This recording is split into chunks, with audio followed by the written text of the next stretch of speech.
Pantalon, ok. T-shirt, ok. Chaussures, ok. Chaussettes. Premier soin, ok.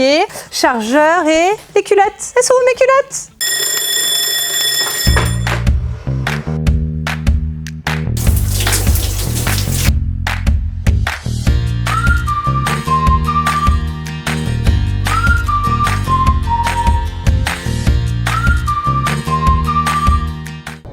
Le mois de mai rime avec jour férié et cette année il y en a 4, alors 50% qui tombent un samedi, les 2 autres jours c'est un lundi et un jeudi, donc je vous invite à poser votre vendredi et comme ça vous pourrez profiter du pont de l'Ascension pour faire 4 jours, 4 nuits et profiter d'un week-end et vous évader, vous reposer ailleurs que chez vous. Première étape, préparer sa valise ou son sac. Qu'on parte pour un week-end, une semaine ou des grandes vacances, les contraintes ne sont quand même pas les mêmes quand on part en voiture, en train ou en avion. Le confort dans la voiture c'est l'idéal, on est un petit peu nos limites au niveau du tri, c'est-à-dire qu'à partir du moment où ça rentre, on peut l'emmener. Ça se glisse dans la portière de la voiture, sur les jambes des enfants, sous les pieds, sur le tableau de bord, bref, quand ça rentre, ça rentre. Deuxième moyen de locomotion, le train. Le confort est idéal, c'est-à-dire pas besoin de faire un tri. Si votre valise pèse une 50aine de kilos, mais que vous arrivez quand même à la soulever pour la déposer directement dans l'espace bagage et que les roues continuent à faire leur job et qu'elles roulent, c'est parfait pour vous. Et le troisième, ce sera l'avion. Et là, restriction de chez restriction, il faut pouvoir faire une valise la plus simple possible parce que vous avez des contraintes sur le poids,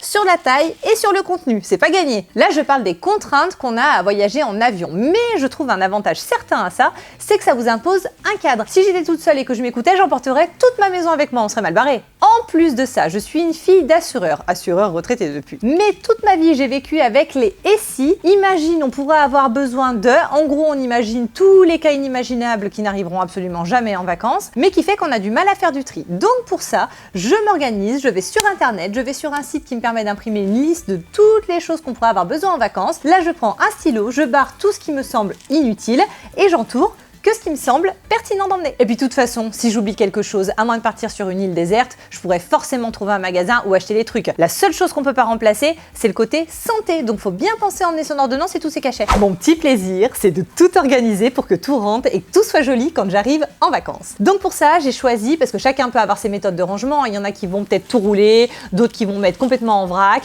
Moi, j'ai choisi des organisateurs souples de bagages. Ce qui est bien, c'est que c'est tout marqué en anglais, donc on a déjà l'impression de voyager alors qu'on n'est même pas parti. Là, vous allez avoir indiqué sur des pochettes directement tous les termes. Comme ça, vous êtes sûr, même sans liste, de rien oublier. Vous aurez les chaussures, les chaussettes, les sous-vêtements, les t-shirts.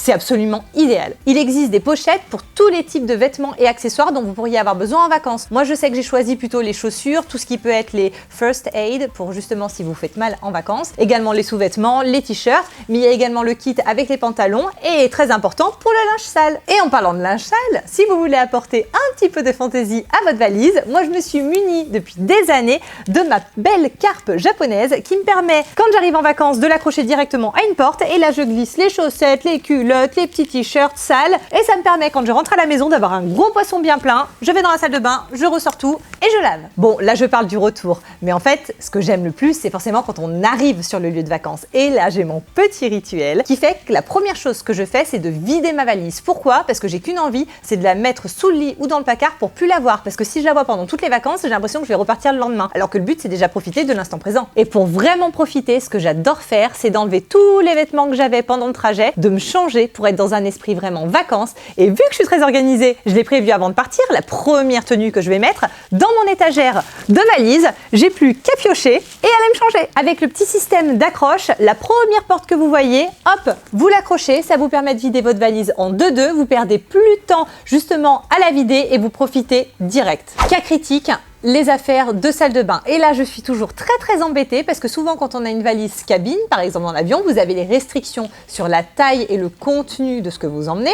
Et donc, quand vous avez envie d'avoir votre shampoing, votre après-shampoing, votre gel douche, votre crème, votre dentifrice, bref, tous vos produits absolument indispensables au quotidien, c'est très dur de s'en séparer. Surtout qu'on sait que quand on part pour un week-end ou pour une semaine, on va en utiliser ça pour ça dans la bouteille. C'est vraiment pas pratique. Et donc, parade, en ayant une idée astucieuse pour pouvoir emmener quand même ces produits, on s'équipe d'une trousse de toilette avec des tubes, mais qui sont vides, qui vous permettent justement de les remplir avec vos propres produits. Alors sur les tubes, il est noté gel, shampoing, crème. Mais après, c'est libre à vous de pouvoir mettre à la place du gel votre après-shampoing, à la place du shampoing le gel douche et à la place de la crème du dentifrice. Et puis ce kit, il apporte un vent de fraîcheur, de couleur. Direct dans la valise, vous allez le repérer et dans la salle de bain tous les jours. C'est hyper gai, je trouve. Si vous avez fait le calcul tout à l'heure, j'ai parlé de crème, de shampoing, de gel, bref. Là, il y a 3 tubes. Si vous avez besoin d'autre chose, petite astuce, quand vous allez acheter votre crème, vous demandez à la pharmacienne un petit échantillon. Hop, ça vous fait gagner un peu de place. Ouh là là, vous allez dire, mais elle part, elle a sa valise. Et le plus important, c'est quoi? Avoir ses billets, mais surtout avoir sa pièce d'identité ou son passeport. Pas de panique, je suis hyper bien équipée. Les 3 sont pas à moi, vous l'avez bien compris. C'est qu'il existe plein de coloris pour toute la famille. Moi, par exemple, c'est le rouge. Cet étui s'appelle un protège-passeport. Donc, quelle est sa fonction principale? C'est de protéger votre passeport. Bingo! Eh ben oui, quand vous glissez dans le sac, ça s'abîme pas même si vous avez 15 000 trucs à côté. Quand vous glissez dans le tiroir à la maison, vous le retrouvez hyper facilement parce que visuellement, il est flashy et esthétiquement parlant, il est quand même vachement plus joli que le passeport tout nu. Ça, c'est mon identité obligatoire pour pouvoir passer les frontières, mais ma valise a aussi besoin de son identité à elle. Donc, porte-étiquette de bagages obligatoire, plan Vigipirate oblige, et puis en même temps, j'ai pas du tout envie de la perdre ma valise parce que c'est hyper important tout ce que j'ai dedans. Il faut aussi prévoir le pendant les vacances avant de partir. Moi, par exemple, c'est l'enveloppe budget. Parce que si je prévois pas ça en amont, je vais flamber. Au retour, qu'est-ce que je vais faire? Je vais voir le débit sur mon compte bancaire. Je vais me demander pourquoi j'ai acheté ce magnifique ensemble tahitien que je vais jamais remettre de ma vie. Pour information, je n'ai pas du tout d'ensemble tahitien parce que je ne suis jamais allée à Tahiti. Mais techniquement, si je pars à Tahiti, je pense que je vais quand même me ramener un ensemble tahitien. Notre petit rituel de vacances pour éviter de ramener tout et n'importe quoi, c'est de dénicher une déco murale. Que ce soit un petit cadre, une affiche, bref, quelque chose qu'on pourra accrocher en rentrant, qui ira quand même dans la déco, mais qui nous permettra, dès qu'on verra le mur, de se dire, tiens, on est parti à cet endroit, ça me rappelle ça. Dernier achat en question, c'était quand on était à Londres, on s'est trouvé un petit triptyque Pulp Fiction au-dessus des toilettes, c'est magnifique. Donc paramètre très important que vous avez dû comprendre, c'est qu'il faut de la place dans sa valise pour pouvoir ramener des souvenirs sans stresser au dernier moment à l'aéroport de devoir ouvrir sa valise devant tout le monde et de devoir faire un tri de dernière minute. Donc pour ça, équipez-vous pour quelques grammes seulement du pèse-bagages. Il fonctionne très facilement. Dès que vous avez terminé votre valise et que vous l'avez fermée, vous accrochez le pèse-bagages directement à la hanche. Avec toute la force de vos bras, vous soulevez votre valise et là vous voyez directement le poids qui s'affiche.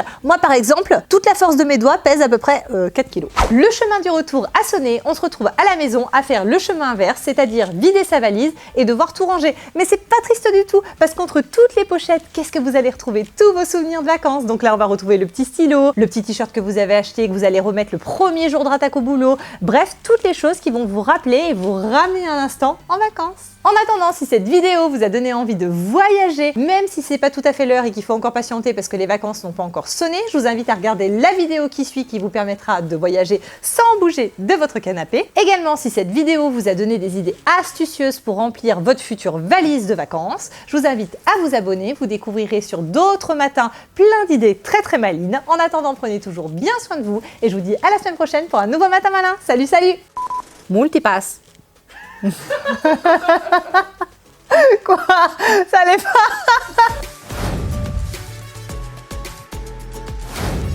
Cadeaumaestro.com